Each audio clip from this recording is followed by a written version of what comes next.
आप सभी को मेरा नमस्कार। YouTube चैनल पर आपका हार्दिक अभिनंदन करता हूं, स्वागत करता हूं आप सभी का। देखिए, आपके और मेरे बीच में जो कड़ी चल रही थी वो आपके रीतिकाल के जो प्रमुख कवि हैं, तीनों धाराओं से जो जुड़े हैं, रीतिबद्ध, रीति सिद्ध, रीति मुक्त, तीनों ही काव्य धाराओं के कवियों के द्वारा रचित आपके सिलेबस में पाठ है। तो रीति मुक्त काव्य धारा के अंतर्गत पहला आपने घनानंद पढ़ा था और घनानंद के बाद दूसरा है आलम। समझ लो। तो रीति मुक्त धारा के प्रमुख कवि कौन है? घनानंद है, आलम है, गोदा है, ठाकर है, देशदेव है। तो ये थोड़ा सा ध्यान रखना। तो देखिए, आलम के विषय में मैंने पूरी जानकारी, उनका परिचय सब कुछ दे दिया है। तो आलम जो कवि हैं, जैसे कहा गया है उनके विषय में कि शुरुआती दौर में ये हिंदू थे और मूलतः हिंदू भी ब्राह्मण जाति के थे, लेकिन शेख नामक जो महिला से इनकी जान पहचान हुई है, जो उनसे प्रेम हुआ है, उसके बाद में इन्होंने अपने हिंदू धर्म को परिवर्तन करके मुसलमान हो गए, जब इसे उनका नाम शेख के साथ जुड़कर आलम हो गया।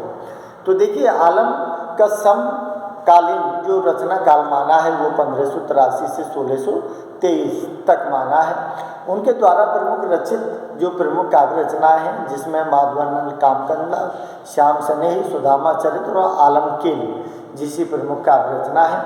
अब देखिए, जैसे घनानंद प्रेम के पीर की पीड़ा के कवि थे, ठीक उसी तरह से शेख भी, इसका मतलब शेख आलम कवि हैं, वो भी प्रेम की पीड़ा अर्थात इसके दर्द को उन्होंने दिखाया है और लौकिक प्रेम के माध्यम से अलौकिक प्रेम, जो राधा कृष्ण के प्रेम का चित्रण उन्होंने किया है।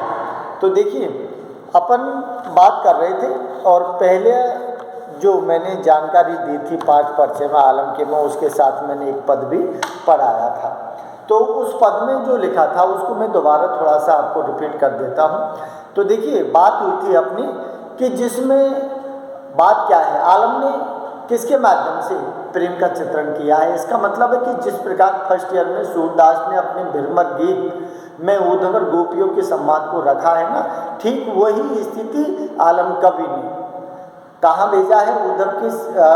उद्धव को ब्रज गोकुल में भेजा है। वहाँ गोपियों से जो वार्तालाप हुई है, उस वार्तालाप संवाद को ही अपने काव्य का मुख्य निशाना बनाया है और उसी वार्तालाप को अपने जो कवित्व हैं, जो कि ब्रज भाषा में लिखे गए हैं, उन्हीं को इसमें रखा है। तो देखिए, जैसे आपने पढ़ा था कि मैंने बताया था कि जैसे उन्होंने उद्धव के पहुंचने के बाद उद्धव ने कहा कि कृष्ण को भूल जाओ, कृष्ण आप जैसा है, आम आदमी है, कोई परमात्मा परमेश्वर नहीं है। तो वो गोपियां हैं, वो मना कर देती हैं कि हम उनको नहीं भूल सकते। क्यों? जैसा श्री कृष्ण का रंग रूप है, जैसा उनके कपड़े थे, हैं, जैसे वो चंदन से सुवासित रहते थे, और चंद्रमा कैसा, शरद के चंद्रमा के समान ठंडक शीतलता प्रदान करने वाले हैं। तो बताओ, उनके आगे आपका निर्गुण ब्रह्म का ज्ञान क्या है? हम आपके निर्गुण ब्रह्म ज्ञान को नहीं अपना सकते, क्योंकि हम किसको चाहते हैं? जो शरद के चंद्र के चाहे, जो चंद्रमा है, जो शीतलता प्रदान करता है। ऐसे हमारे कौन थे? श्री कृष्ण थे। ठीक है। उसमें फिर बताया था कि विविध विलास बस रास बृहस्पति, अरे विविध विलास, विभिन्न प्रकार के रास विलास किए हैं हमने उसके साथ। किनके साथ? ब्रजपति प्यार। ब्रजपति का मतलब है ब्रज के स्वामी जो श्री कृष्ण थे ना, उनके साथ में। तो उनको हम नहीं भूल सकते। तेही ब्रज बतिया उचित उचरत है, तेही बतिया का मतलब है उन्हीं श्री कृष्ण से संबंधित ब्रज में बातचीत होती है और किसी से संबंधित नहीं होती है। और उसके बाद आलम सुकवि, अब कैसे कान ऐसे, आलम कवि कहता है, गोपियाँ कहती है कि अब जो आलम कहते हैं, क्या गोपियाँ क्या कहती हैं कि अब कृष्ण ऐसे कैसे हो गए। इसका मतलब है कि पहले हमसे बहुत प्यार करते थे, लेकिन अब वहाँ जाके बैठ गए, रात को यहाँ भेज दिया। इसका मतलब क्या है कि कैसे हो गए ऐसे, कैसे बदल गए वो।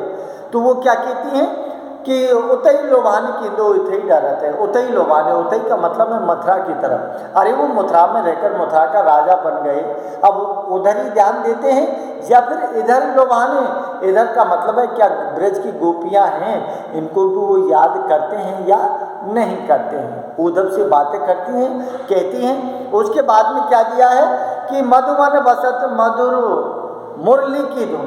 अरे मधुवन, जो मुरली की धुन कभी ब्रज वृंदावन में बजती थी ना, वो अब कहाँ बस गई, अर्थात कृष्ण के साथ मथुरा में जाकर बस गई, वो धुन वहीं बसकर रह गई, जिसमें अब क्या है, मधुप कबो माधु सूरत करत है, मधुप कबो, मधुप का मतलब भौरा, भौरा किसके लिए आया है, उद्धव के लिए, इसलिए मधुप कबो माधु सूरत, माधु माने कृष्ण।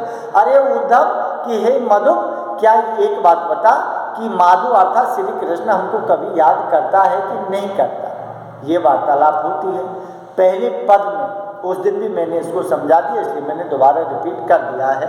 अब देखिए दूसरा पद है ये, दूसरा पद है ये, इसको भली बातें आप समझिए, देखिए समझ लो आप, क्योंकि ब्रज भाषा में है और जो रूपक है, उपमा है, उत्प्रेक्षा अलंकार है, दृष्टांत उदाहरण है, नहीं क्या। तो आप देखिए क्या दिया है कि अखिया भली जो ऐसे असुवन धारे ना तो धारा पल छूटती हूँ देशन में समाती है, आदि औदी है जो धूम की उसास रूद राखी है सु नेक लेक दोसों अंधियारी होती राती है, आलम संताप स्वेद सींच वे को आधार हूँ, झूरे हवे के देहे फिर खेत जो उड़ाती है, छाती पे सराई बरु दिया किसी बाती, उदो पाती लिखे लेखनी जो बाती भर जाती है। क्या कहती हैं गोपियाँ, गोपियाँ कहती हैं कि हे उद्धव, कि हमारी आंखों को बहुत धन्यवाद देना चाहती हैं, कम से कम इतना बड़ा गम जो वह वियोग की पीड़ा है उसको इसने सहन किया है। किससे कहती है, उद्धव से क्या दिया है, अखिया भली जो ऐसे आंसुओं धारे।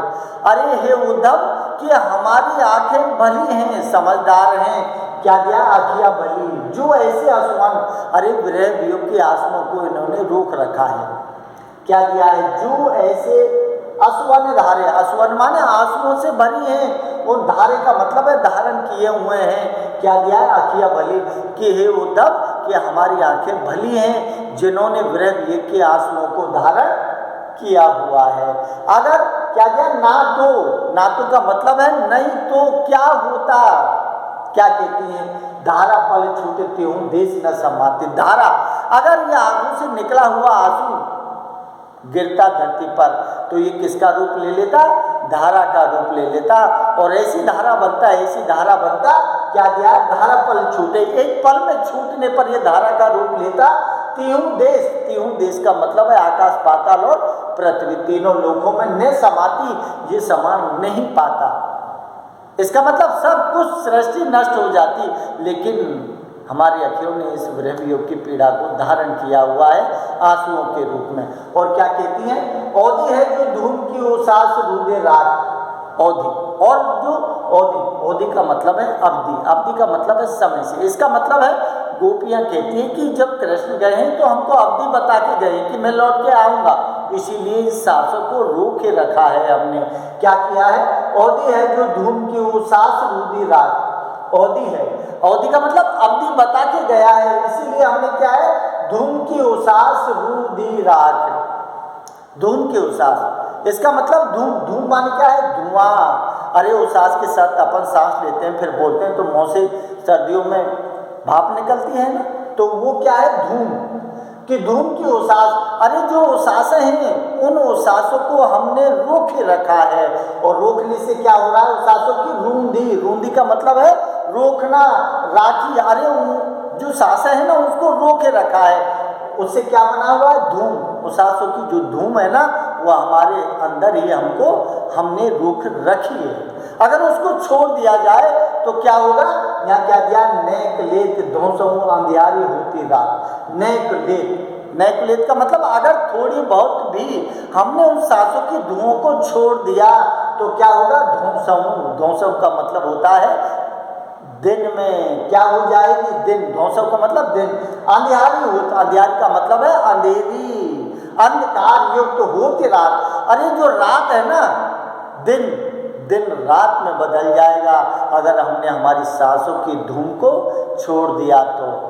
इतने विरह वियोग की पीड़ा है, जो आंसुओं को भी धारण किए हुए हैं, अपने सांसों की धूम को भी वो समाये हुए हैं, उद्धव से कहती हैं गोपियाँ। और क्या किया है, आलम संताप स्वेद सींचबे को आधार हो, झूरी हवे के देह फिर खेत जो उड़ाते हैं। आलम कभी कहता है कि गोपियां क्या कहती हैं? गोपियां कहती है संताप स्वेद। संताप का मतलब क्या है?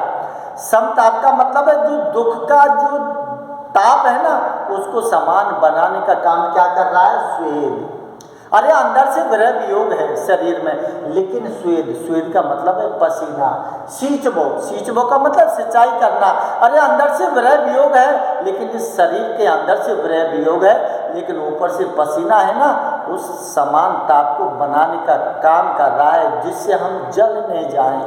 क्या दिया है? आलम संताप। आलम कभी कहता है, गोपियां कहती है संताप का मतलब है समान ताप जो है। संताप का मतलब दुख से है, पीड़ा से। जो पीड़ा है ना, उसको स्वेद सींचबे को आधार, जो पसीना है ना, वो उसका आधार बना हुआ है। वही इस शरीर के टेम्परेचर को समान रूप से बराबर बनाए हुए हैं। नहीं तो क्या होता? आगे क्या दिया? झूरी हवे के देह। झूरी हवे का मतलब है कमजोर, क्रसकाय होकर क्या हो जाती? देह माने शरीर कमजोर हो जाता, और कमजोर होकर क्या होता? फिर खे का मतलब है राख, जो उड़ात। अरे जैसे राख उड़ती है ना, ऐसे ये शरीर अब तक उड़ जाता, लेकिन स्वेद पसीने ने शरीर के तापमान टेम्परेचर को बनाए रखा है। गोपियां कहती है उद्धव से क्या दिया है? छाती पे सराई बरु दिया किसी बाती, और विरह वियोग की पीड़ा जो है ना, ये क्या दिया? छाती पे सराय। और हमारी जो छाती है, हमारी जो सीना है, इस सीना की हम छाती की क्या करते हैं? सराहना करते हैं, बढ़ाई करते हैं हम इसकी, कि धन्यवाद है इस छाती को कि छाती पे सराई बरु दिया किसी बाती। दिया किसी बरु माने जलना, दिया की बाती के समान ये विरह वियोग से ये छाती है ना, प्रेम किया है श्री कृष्ण से, इसीलिए श्री कृष्ण से प्रेम करने के कारण ये छाती, ये सीना है ना, ये दिया की भांति जलता रहता है। समझ लो आप क्या दिया है? पाती लिखी लेखनी जो बाती बरी जात है। पाती लिखी, और जो हम पाती का मतलब पत्र से है, लिखे लेखनी। अरे लेखनी कागज लेती हैं, कागज लेकर लेखनी का मतलब है कलम से। पाती लिखी लेखनी अर्थात पत्र को हम लेखनी के साथ जब लिखने को बैठते हैं ना, जो बाती बरी जात, अरे वो पत्र उसी तरह से बढ़ जाता है जैसे बाती, जैसे दीपक की बाती जलकर राख हो जाती है ना, ठीक उसी प्रकार हमारी लेखनी के नीचे कागज है ना, पत्र, वो भी जलकर नष्ट हो जाता है। इतना विरह वियोग की पीड़ा दिखाइए गोपियों की। उसी विरह वेदना के उसको उद्धव से उन्होंने बखान किया है। तो देखिए अब यहाँ जो दिया है, अब जो उद्धव ये कहता है कि भाई तुम क्या करो, अरे तुम ये करो कि मैं कह रहा हूँ वो करो। कौन उद्धव कहता है? अरे मैं कहता हूँ कि निर्गुण ब्रह्म का ज्ञान का संदेश देने के लिए गया है, तो वो निर्गुण ब्रह्म की ज्ञान की उपासना पद्धति, उसकी विभिन्न जो स्थिति है उपासना की, उनको बता रहा। तो कहते हैं वो उद्धव से गोपियाँ कहती है कि हमको नहीं चाहिए आपका जो निर्गुण, जैसे सूरदास ने कहा था कि उदो मन नए बहे 10-20। अरे 10-20 मन नहीं, एक था, एक को भी कृष्ण ले गया है। हमारे हारिल की लकड़ी है, हम नहीं छोड़ सकते उसको, लेकिन फिर भी निर्गुण ब्रह्म के जो उपासना पद्धति है उसको बता रहा है उद्धव। उसी के लिए क्या कहती हैं गोपियाँ, देखो इसमें दिया है। चाहती सिंगार तेने सिंगी को सगाई, कहाँ ओधी की है आज तो आधार कैसे गई। विरह आगाध कहा सुन की समाधि, कौन जोग राही भावे जो वियोग दाह दहिए। शेख कहे मैन मुद्रा मोहन जो लाए वन, मुद्रा लाओ कानन सुनई सूर सहिए। लागे लग मैं तो कहूँ गो बेरी नीरो होए, उदो है के बीज के विचार मत कही। अरे उद्धव से गोपियाँ कहती कि जो भी तू कह रहा है ना, उसको विचार करके कहिए, सोचिए कि मैं क्या बोल रहा हूँ। अरे तू किनको संदेश दे रहा है?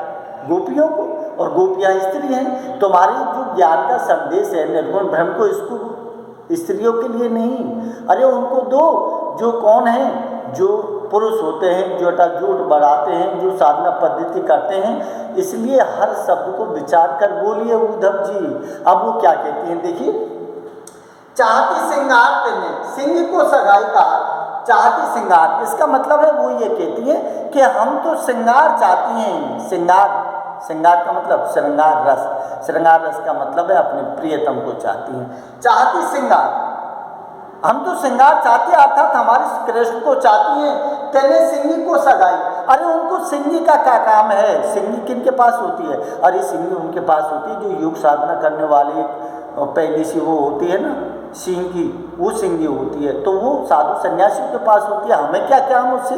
क्या कहती है? तेने सिंगी को सगाई, सगाई का मतलब है साथ। अरे हमको तुम कह रहे हो कि सिंगी ले लो, उसको साथ रखो, उसको साधना करो उससे, तो कहती है चाहती श्रृंगार, हम तो श्रृंगार चाहती है अर्थात श्री कृष्ण को चाहती है, उनसे प्रेम करती है। तेने सिंगी को सगाई, तो हमको सिंगी विंगी से कोई काम नहीं है।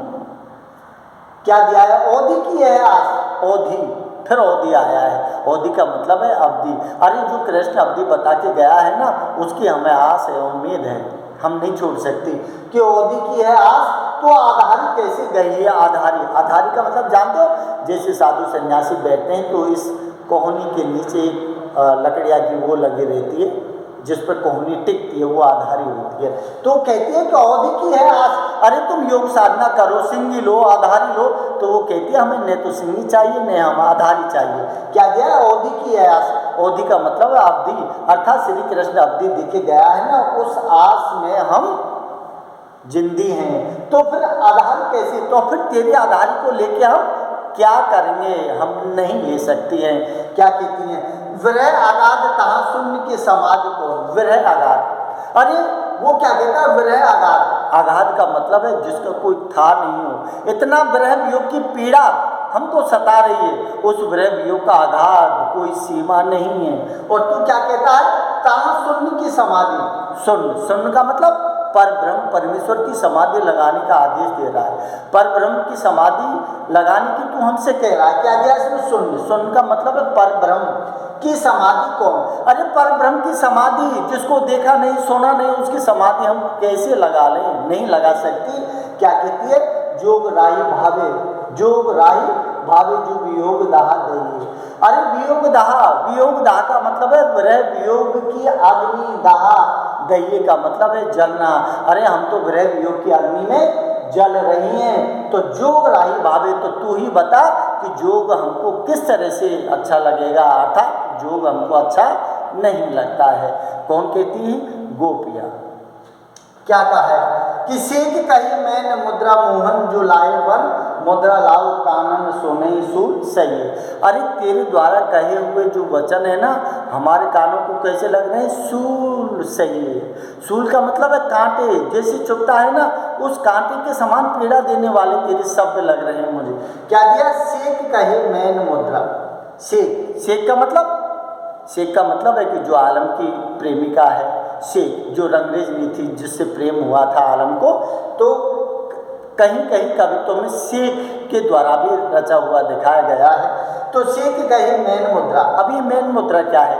मैन मुद्रा का मतलब है कामदेव के समान सुंदर कौन है? कृष्ण है। कामदेव के समान कौन है? कृष्ण। शेख कहे मैन मुद्रा मोहन जो लाए वन। अरे वो कहते हैं कि हमारा जो कृष्ण है ना, जो हमारे साथ वन में रास लीला रचाता था, वो मोहन, मोहन का मतलब मन को मोहने वाला, वो कैसा था? मैन मुद्रा, अर्थात कामदेव के समान सुंदर था, जो हम सबको पसंद करता था, जो हमारे सबके मन को मोह लेता था। तो आगे क्या दिया? मुद्रा लाओ कानन। और तू कहता है कानन। अब यहाँ कानन अलग है, यहाँ कानन का मतलब है इन कानों से, और मुद्रा का मतलब होता है कानों में जो बड़े बड़े गोल छर्रे से पहनते हैं ना, वो कानन मुद्रा बोलते हैं, जो कब लेते हैं? योग साधना के समय, और योग साधना का उपदेश दे रहा है उद्धव। तो मुद्रा लाओ कानन सुन सूल। अरे वो उद्धव कहता है कि तुम योग साधना करो, तुम्हारे कानों में मुद्रा पहनो और परम ब्रह्म ईश्वर का ध्यान लगाओ। तो वो कहती है कि सुन ई सूल सही है, कि हे उद्धव ये जो कानन वाली मुद्रा है ना, ये हमारी क्या है? सूल, अर्थात कांटे के समान चुभने वाली है। इसलिए सारी बातें तू तेरे पास रख, हमको अच्छी नहीं लगती हैं। और लास्ट में क्या दिया है? लागे लागे मैं क्या कहूँ जो बेरी नीरो हो। बेरी नीरो हो का मतलब है कि दुश्मन के समान, बैरी निरोह का मतलब क्या है? दुश्मन के समान लागे लागे नेक। अरे हमें ये जो तू बातें कर रहा है ना, ये नेक भी अर्थात थोड़ी बहुत भी अच्छी नहीं लग रही हैं। अरे ये उनको ले जाके दे जिसको ये अच्छी लगती हैं, हमको अच्छी नहीं लगती हैं। आगे क्या दिया? उदो एते बीज विचार बात कहिए। उदो कि हे उद्धव, एते एते माने इतने पर, क्या दिया? उदो एते बीज। अरे उद्धव, हम तेरे से प्रार्थना करते हैं कि विचार बात कहिए। अरे तू विचार करके देख, तू क्या बोल रहा है? अरे तू किससे बात कर रहा है? गोपियों से बात कर रहा है। हम पुरुष नहीं हैं। वीर ब्रह्म योग की साधना की स्थिति, उनकी पद्धति, उनकी शैली जो बता रहा है, सिंगी है और जो बताई है आपने आधारी है, तो हम इनको कहाँ से ग्रहण करें, कहाँ अपनाएं? हम तो विरह आगाध अर्थात हमारा जो परमेश्वर कृष्ण है ना, उसमें निमग्न है, हम उसको नहीं अपना सकते। इस तरह से गोपियाँ निरुत्तर कर देती हैं उद्धव को, और उद्धव के पास कोई जवाब नहीं है। ये थे आपके पद।